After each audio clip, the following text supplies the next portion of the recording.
The great chamber of the Galactic Council had never been so quiet. For 3,000 years, this massive circular room had hosted the debates of 100 species. Wars had been declared here. Peace treaties had been signed. The fate of billions had been decided within these ancient walls. But today, something different was happening. Something that no one had expected. Ambassador Lisa Monroe stood at the center of the chamber. Her human delegation arranged in perfect formation behind her. She was a small woman compared to most of the alien species watching her, but her presence filled the room. Her dark eyes moved slowly across the assembled delegates, taking in their confusion, their concern, their fear. She placed her diplomatic credentials on the obsidian table in front of her. The small metal badge made a soft clicking sound that seemed to echo through the silence. "On behalf of the Terran Republic," Lisa said. Her voice calm and clear, "I am formally announcing our complete withdrawal from the Galactic Compact. This decision is effective immediately." The silence shattered into chaos. High Counselor Vethrix of the Corvain Empire rose from his elevated seat. He was a massive reptilian creature, nearly 3 meters tall, with scales that shifted between green and gold depending on his mood. Right now, they were turning a worried shade of gray. "Ambassador Monroe, please," he said through his translator device. "Surely we can discuss this matter. The recent sanctions against your colony worlds were simply procedural. The investigation into your expansion rates was standard protocol for all member species." Lisa allowed herself a small, cold smile. "Standard protocol," she repeated. "That is an interesting phrase, Counselor. Let me share some numbers with you. In the 40 years since humanity joined this council, we have been investigated 17 times. 17 formal investigations into whether we pose a threat to galactic stability." She paused, letting the number sink in. "The Corvani Empire has been investigated once in 3,000 years. The Valkyrie Dominion has never been investigated. The Harathi Collective has never been investigated." Lisa's voice grew harder. "But humanity? Humanity gets investigated every time we build a new ship, discover a new technology, or establish a new colony." The Valkyrie delegate, a being made of shifting patterns of light, pulsed with agitation. "The investigations were necessary. Your species advances at an alarming rate. You must understand our concerns." "I understand them perfectly," Lisa replied. "You are afraid of us. You have always been afraid of us. And we have spent 40 years trying to prove that your fear was unnecessary. We defended your worlds. We healed your sick. We solved your problems. We did everything you asked, and more." She reached into her jacket and pulled out a small data pad, which she placed on the table next to her credentials. "This contains a list of our grievances. 412 pages. Every insult, every restriction, every law designed specifically to limit human advancement, every vote where our voice was silenced by your majority." Lisa stepped back from the table. "We are done. We are leaving. And we are not coming back." Lieutenant Commander Daniel Reyes stood at Lisa's right side. He was a tall man with broad shoulders and a face that revealed nothing. He had served in the Terran Navy for 20 years, and he had seen many strange things in his career. But he had never seen anything quite like this. The alien delegates were actually frightened.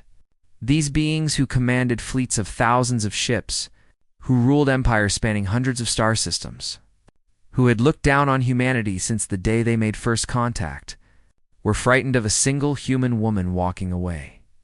Daniel allowed himself a moment of grim satisfaction in orbit above the council world. Captain Samuel Green watched the proceedings through a live feed on his command screen. His ship, the diplomatic guard vessel Constellation, was one of 100 human vessels currently positioned throughout council space. His executive officer, Commander Patricia Webb, stood beside him. She was a short woman with red hair and sharp eyes that missed nothing. "They really thought we would stay forever," Patricia said quietly. "They really thought they could keep treating us like second-class citizens and we would just accept it." Samuel nodded slowly. "They made a mistake. They confused patience with weakness." He turned to his communications officer. "Signal the fleet. Operation Homecoming is authorized. All human vessels are to begin withdrawal procedures immediately. The order went out across the galaxy at the speed of light. Carried by the quantum communication network that humans had helped design, within minutes, human ships were moving. Freighters abandoned their cargo runs along Council trade routes. Military vessels recalled from peacekeeping missions began their long journeys home. Research teams on a dozen different stations started packing their equipment. Doctors at alien hospitals finished treating their current patients and politely informed the staff that they would not be taking new ones. It was not a retreat. It was not a surrender. It was something the galaxy had never seen before. It was humanity simply walking away, back in the council chamber. The Rathi delegate was desperately trying to salvage the situation. The Harathi were an insectoid species, their bodies covered in hard black shells, their voices a series of clicks translated by sophisticated computers. Think of the treaties, the Harathi delegate urged. Think of the trade agreements. Your economy depends on council markets. Your technology requires our resources. You cannot simply separate yourself from the galactic community. Lisa turned to face the Harathi directly. We have analyzed the economic impact of withdrawal, she said. It will be difficult for us. We accept that. But we have also analyzed what happens to your economy without human shipping, human innovation, and human labor. She let the implication hang in the air. You need us more than we need you. You have always needed us more. But you were too proud to admit it, and we were too polite to point it out. The old Drelmary philosopher who served as the council's neutral arbiter rose slowly from his seat. He was ancient even by the standards of his long-lived species, his gray skin wrinkled and spotted with age. He had witnessed the rise and fall of empires. He had seen species join the council and species leave it. But he had never seen anything quite like this. Ambassador Monroe, he said, his voice thin but steady, what would it take for humanity to reconsider? Lisa looked at him for a long moment. She remembered meeting him when she was a young diplomat, fresh from Earth and full of hope for humanity's place in the galactic community. He had been kind to her then. He had warned her that the other species would not accept humans easily. She had not listened. Nothing, she said finally. There is nothing you can offer us now. We have made our decision. We will not change our minds. She turned and walked toward the exit, her delegation falling into step behind her. At the door, she paused and looked back one final time. Good luck, she said. You're going to need it. Then she was gone, and the Galactic Council was left to face a future they had never imagined. A future without humanity. A future they had created through their own fear and prejudice. The chamber erupted into shouting and accusations. But beneath all the noise, one truth was becoming clear to everyone present. They had made a terrible mistake, and they were only beginning to understand how terrible it really was. 3 months passed. After humanity walked away from the Galactic Council, 3 months of slowly growing panic as the galaxy began to understand what it had lost. The first major crisis hit the Corvani Empire. The jump gate at Nexus 7 had stopped working. These gates were massive ring structures floating in space, each one nearly 100 kilometers across. They allowed ships to travel faster than light, jumping from one end of the galaxy to the other in moments instead of years. No one knew who had built them. They were ancient, older than any living civilization, left behind by some long-dead race, and no one knew how to fix them when they broke. Well, almost no one. Chief Engineer Kevin Park had led the research team studying gate technology for 15 years. He was a quiet man from a small town in Korea who had discovered a passion for ancient machines. His theories about how the gates worked had been revolutionary. His maintenance procedures had kept Nexus 7 running smoothly the entire time he was there. Now Kevin was back on Earth, teaching physics to college students who had no idea they were learning from one of the greatest engineers in the galaxy. Counselor Vethric sent a delegation to Earth to request his help. They were polite. They offered money. They offered resources.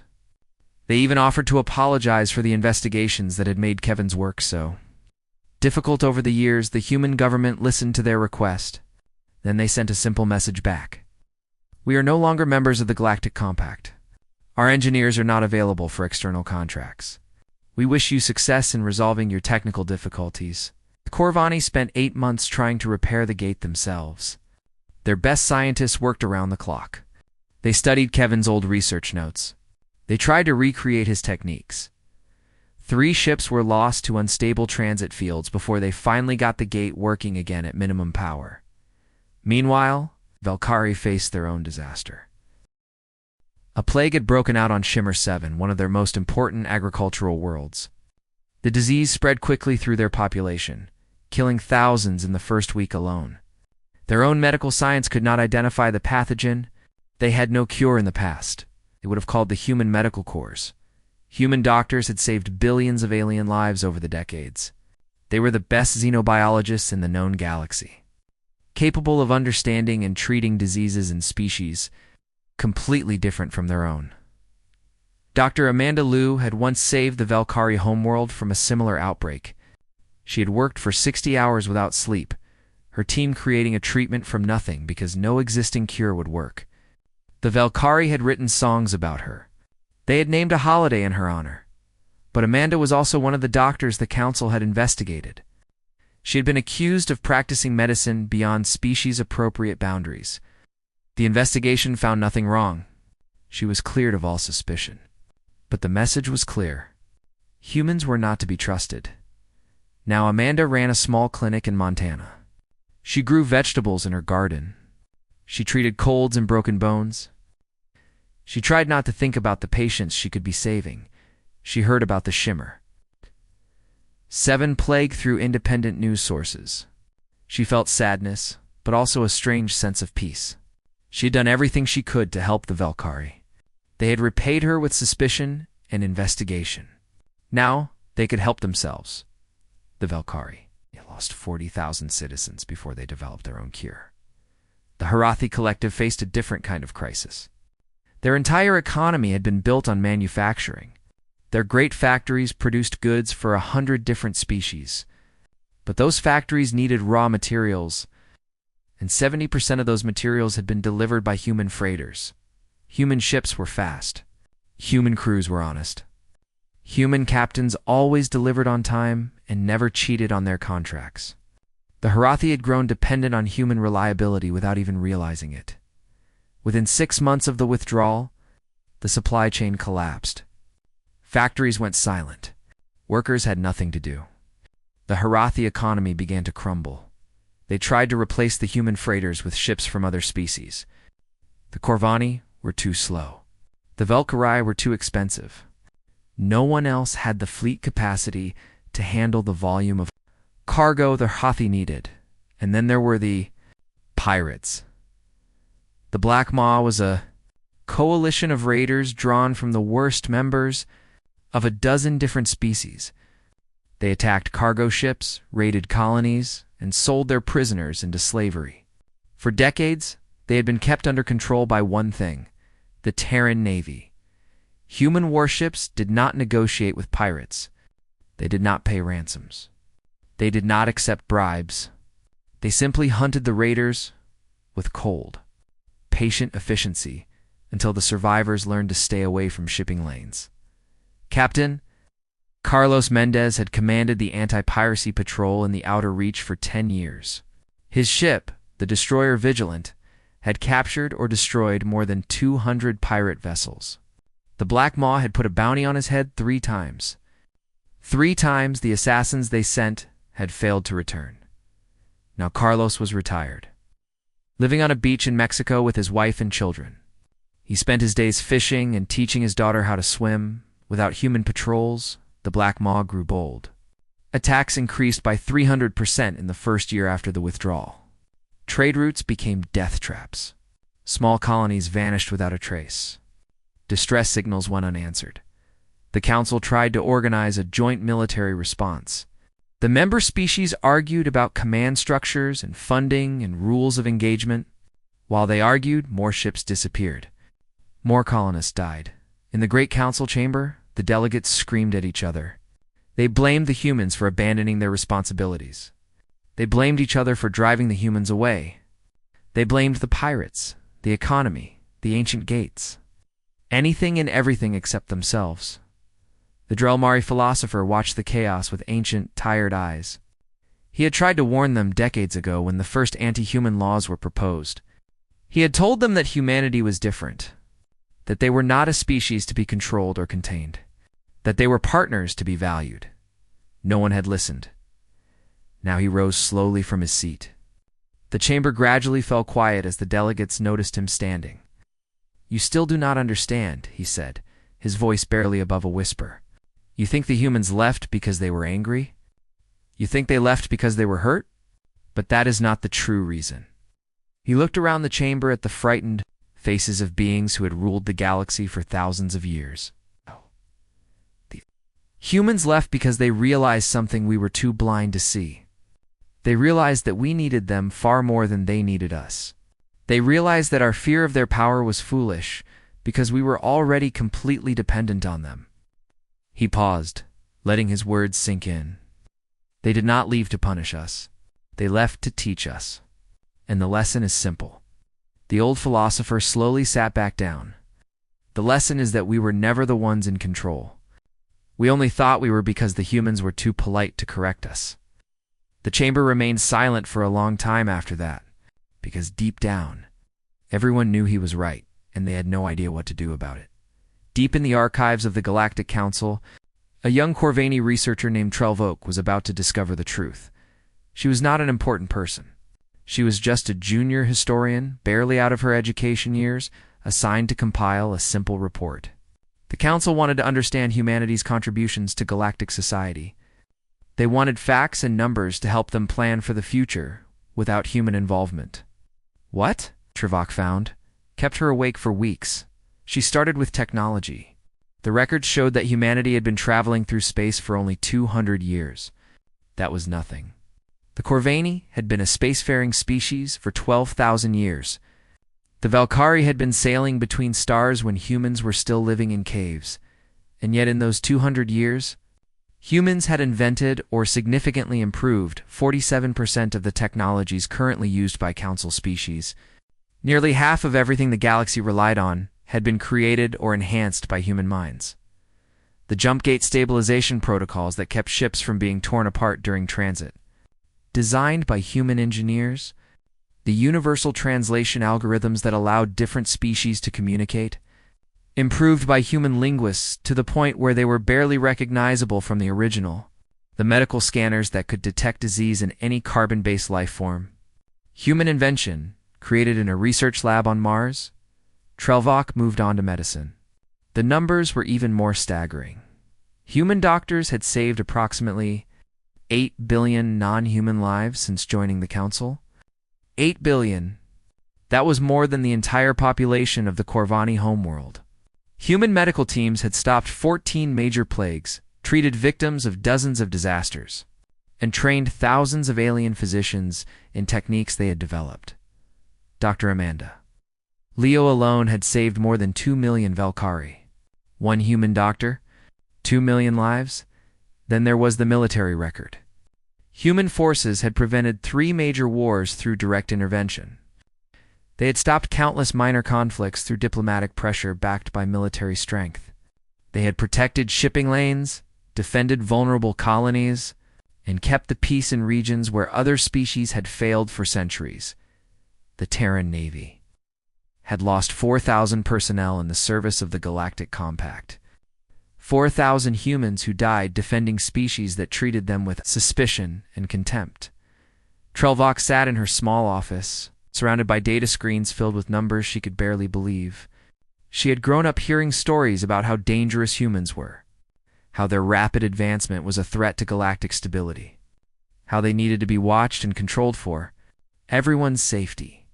The data told a different story. The data told the story of a species that had given everything to a community, that gave them nothing in return except fear and distrust. She compiled her findings into a report. Then she requested an audience with the full council. The chamber was packed when she entered. Word had spread that a junior researcher had discovered something important. The delegates watched with curiosity as the young Corvani walked to the center of the room. "I was asked to analyze human contributions to galactic society," Trelvoke began. Her voice was shaking slightly, but she forced herself to continue. I expected to find that we had exaggerated their importance. I expected to find that we could manage without them if we had to. She looked at the data pad in her hands, then back at the assembled delegates. I was wrong. We were all wrong. She presented her findings. The technology numbers, the medical statistics, the military record. She showed them the human casualties. She listed the human innovations. She named the human heroes who had died saving alien lives. The chamber grew quieter with each new fact. But the most important thing I discovered was not about what humans did for us, Trelvok said. It was about what we did to them. She brought up a new screen. This one showed a timeline of every restriction, every sanction, every investigation imposed on humanity since they joined the Council. We limited their colony growth because we feared they would spread too fast. We restricted their military technology because we feared they would become too powerful. We investigated their scientists, their doctors, their engineers because we feared they were plotting against us. Her voice grew stronger as she spoke. We did all of this while they were saving our lives. While they were solving our problems, while they were dying in our wars, we repaid kindness with suspicion. We answered generosity with fear. We treated heroes like criminals. She turned to face Counselor Vethrix directly, and then we were surprised when they left. The chamber was silent. No one shouted. No one argued. For the first time in anyone's memory, the Galactic Council had nothing to say. Vethrix rose slowly from his seat. His scales had turned a dull gray. He looked older than Trelvok had ever seen him. "What do you recommend we do?" he asked. Trels had thought about this question for many sleepless nights. She had considered political solutions, economic incentives, diplomatic approaches. In the end, she had come to a simple conclusion. "We need to apologize," she said. "Not with words. Anyone can say sorry. We need to show them that we understand what we did wrong. We need to prove that we have changed." Asked the Velkari delegate. "We go to them," Trelvok replied. "All of us. Every species in this chamber. We go to human space, and we ask them for another chance. Not as rulers demanding obedience, not as investigators looking for crimes. We go as neighbors. As friends, as people who made a terrible mistake and want to make it right. They may say no," Vethrix said quietly. "Yes," Trelvok agreed. "They may, but if we do nothing, if we simply accept their absence and try to continue as before, then we have learned nothing. We have become nothing. We will have proven that we deserve exactly what has happened to us." She looked around the chamber one final time. Humanity believed in this council once. They believed we could be partners. They believed we could build something great together. We destroyed that belief through our own fear and stupidity. The only question now is whether we have the courage to admit we were wrong and ask for forgiveness. The vote was held 3 days later. It was unanimous. The largest diplomatic delegation in galactic history would travel to human space. Representatives from all 12 member species, plus observers from 17 affiliated civilizations. They would bring no weapons, no demands, no conditions. They would bring only one thing: the hope that humanity might be willing to give them a second chance. Whether that hope was justified remained to be seen. The convoy of diplomatic vessels emerged from faster-than-light travel at the edge of human space. There were 47 ships in total, representing every major species in the galaxy. It was the largest peaceful gathering of alien civilizations in recorded history. They were met by a single ship. The patrol corvette Steadfast was a small vessel, barely 100 meters long. It was designed for speed and surveillance, not combat. Against the assembled might of the galactic delegation, it would have been destroyed in seconds. But Captain Helen Torres showed no fear as she brought her ship into position directly in front of the convoy. Attention unidentified vessels. She broadcast on all frequencies. "You are approaching Terran Republic space. State your purpose and intentions." The spokesman for the delegation was a Hrathi elder named Crix. His shell had turned white with age, and his voice clicks were translated in a tone of deep respect. "Captain Torres, we come in peace. We represent the Galactic Council and its affiliated civilizations. We request permission to enter human space for diplomatic discussions regarding the possible restoration of relations between our peoples. Helen studied the request on her screen. She knew what this was. Everyone in the Terran Navy knew the Council had been in chaos since humanity withdrew. News of their problems had been spreading across human networks for months. "Wait here," Helen said simply. The delegation waited. 1 hour passed. Then 2, then 6. After 3 days, some of the alien delegates began to grow impatient. They were important people. They ruled empires. They were not used to being kept waiting. But the human border patrol ships that had gathered around them made no move to let them pass. And the delegates remembered why they were here. They had treated humanity badly for 40 years.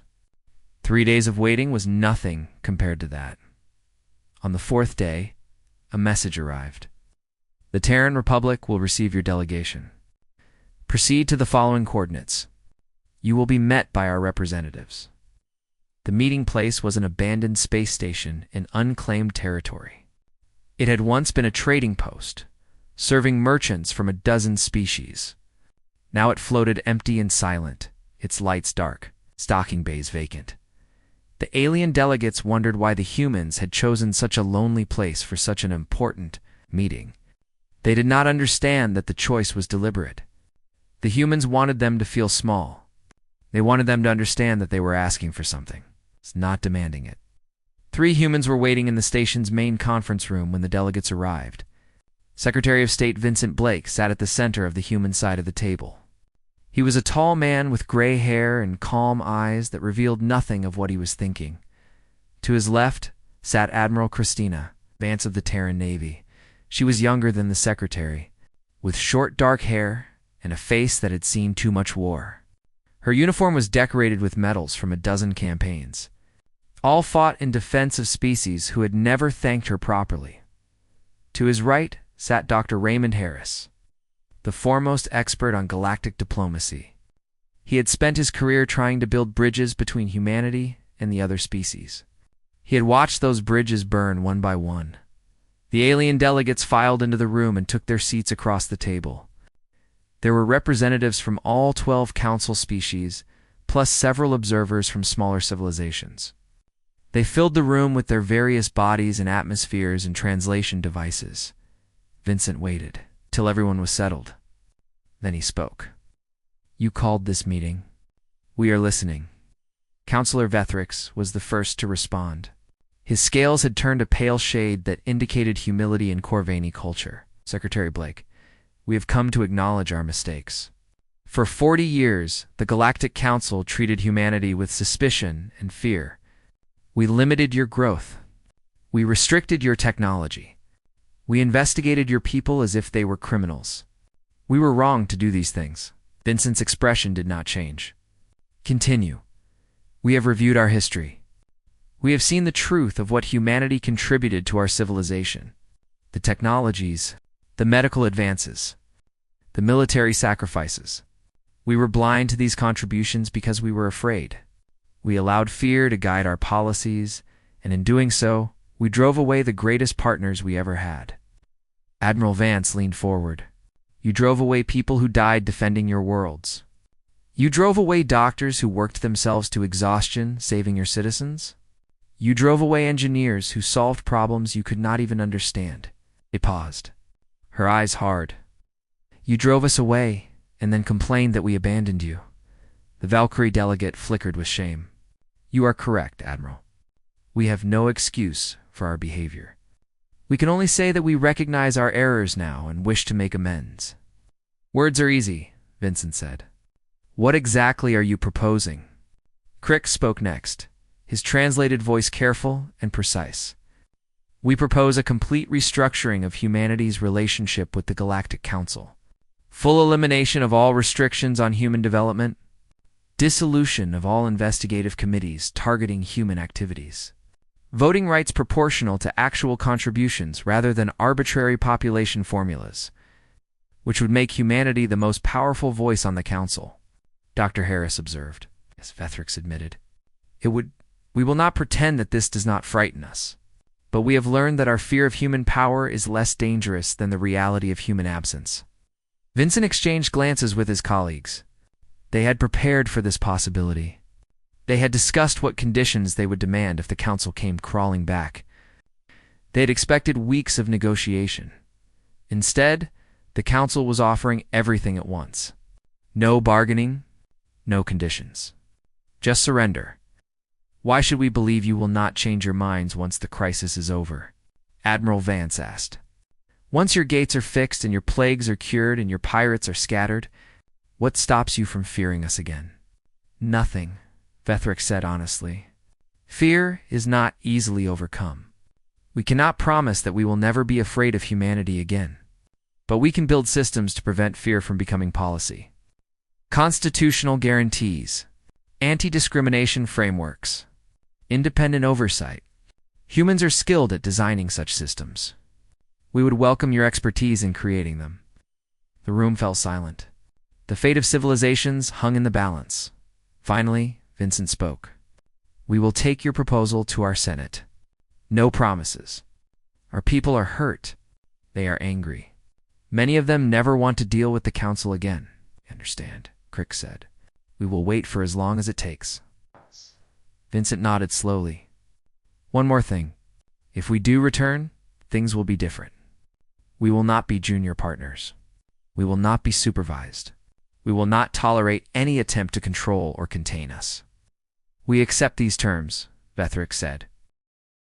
We have not given you terms yet, Vincent replied. I am telling you how things will be. You can accept reality or continue without us. The choice is yours. The delegates looked at each other. They had come here hoping to negotiate. Instead, they had been given an ultimatum, but they also knew they had no other options. We accept, Vethric said quietly. Whatever terms you set, we accept. Vincent stood. The meeting was over. We will be in touch, he said. Then the human delegation walked out, leaving the representatives of 100 civilizations to contemplate their future, a future that now depended entirely on whether humanity was willing to give them another chance to vote in the Terran Senate. Was the most watched event in human history. Citizens on Earth and 100 colony worlds stopped their daily routines to watch the broadcast. Factories paused their production. Schools dismissed their students early. Families gathered around screens in their homes, waiting to learn what the future would hold. The debate had lasted for 3 weeks. Senators from every human world had their say. Some spoke with anger about the decades of mistreatment. Others spoke with hope about the possibility of reconciliation. A few spoke with cold calculation about the economic and strategic benefits of returning to the galactic stage. In the end, it came down to numbers. 47% voted no. They wanted nothing to do with the council ever again. They had spent a year building new trade routes, new alliances, new technologies. They had proven that humanity could survive alone. Why go back to people who had treated them like a threat? But 53% voted yes, not because they had forgiven the council, not because they trusted the aliens to keep their promises. They voted yes because isolation was not who humanity was. They had always been explorers. They had always reached out to unknown horizons. Closing themselves off from the galaxy went against everything they believed in. The news spread across the stars faster than light. The Galactic Council received the message with relief that bordered on desperation. Celebrations erupted on worlds that had been facing economic collapse. The Black Maw pirates, hearing that human patrols would soon return, began surrendering their fleets before the first ship even launched. Ambassador Lisa Monroe returned to the council chamber 1 year after she had walked away from it. This time her seat was at the center of the circle rather than the edge. This time, her vote carried weight equal to humanity's true contributions. She looked around at the delegates, who had once treated her species with fear and suspicion. They watched her with expressions she had never seen before. Not fear, not suspicion. Something closer to hope. We are back, Lisa said simply. Let us get to work. The first resolution they passed was the abolition of all species-specific investigative committees. Never again would any member civilization face systematic suspicion simply for being successful. The second resolution established a comprehensive framework against discrimination. With real enforcement mechanisms and real consequences for violations, the third was a mutual defense treaty that actually meant something. Any attack on one member would be treated as an attack on all, and humanity would lead the response force. Word of the new treaty reached the Black Maw within hours.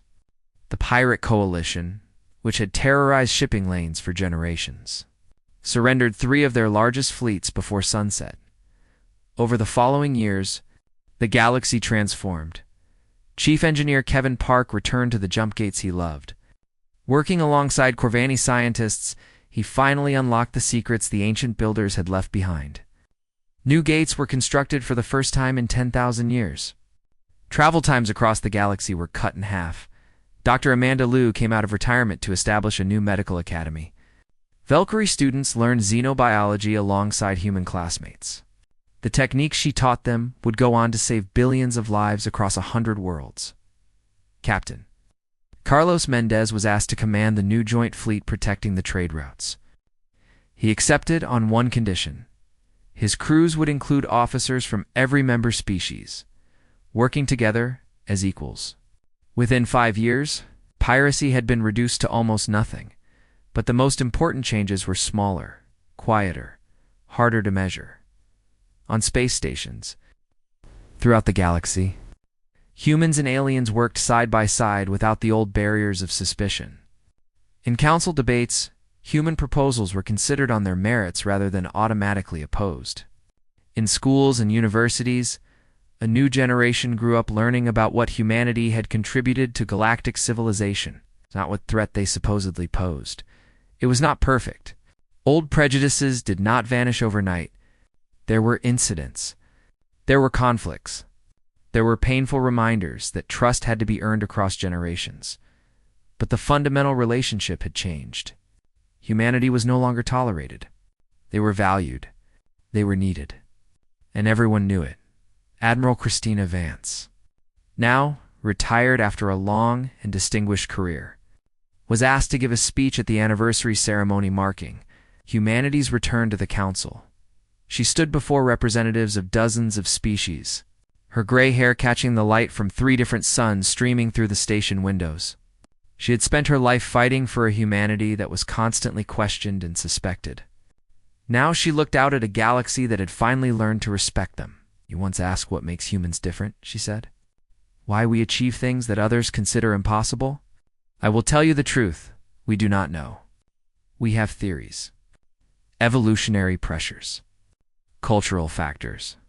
Random chance. But the honest answer is that we are still figuring ourselves out." She paused, gathering her thoughts. "What I do know is this. We do not give up. When you knocked us down, we got back up. When you pushed us out, we found our own way. When you finally asked us to return, we chose to say yes." She looked at the alien faces watching her. Corvani and Velkari, Harathi and Drelmari, species that had feared humanity for generations. We did not say yes because we forgive what was done. Some wounds do not heal that cleanly. We said yes because the universe is vast and strange and beautiful, and we would rather explore it together than alone. Her voice grew stronger. That is the human way. We keep reaching out even when our hands have been slapped away. We keep building bridges even when they have been burned before. We keep hoping even when hope seems foolish. She straightened her shoulders, standing as tall as she had when she commanded fleets. "So here we are, back at this table, ready to try again. Do not make us regret it." The chamber fell silent. Then, slowly, the Corvani began stamping their feet against the floor in their traditional sign of respect. The Valkyrie joined in with their own harmonic resonance. One by one, every species added their voice to the chorus. For the first time in galactic history, the Council gave a standing ovation. Ambassador Lisa Monroe watched from her seat, allowing herself a small smile. They had walked away. The galaxy had panicked, and now they were back on their own terms. Sometimes you had to leave to be truly appreciated. Sometimes you had to show people what they would lose before they understood what they had. She thought about the next generation of humans. who would grow up in a galaxy that finally respected them. The scientists and doctors and engineers who would change the universe without being investigated for it. The explorers who would push into unknown space, knowing that the whole galactic community was behind them. It had taken 40 years of mistreatment and 1 year of absence, but humanity had finally found its place among the stars. Not as junior partners. Not as threats to be contained, as equals. As leaders, as the species that the galaxy had learned it could not live without. And that, Lisa reflected, was exactly how it should have been from the beginning. The meeting continued, but the old tensions were gone. In their place was something new. Something better, something that might actually last.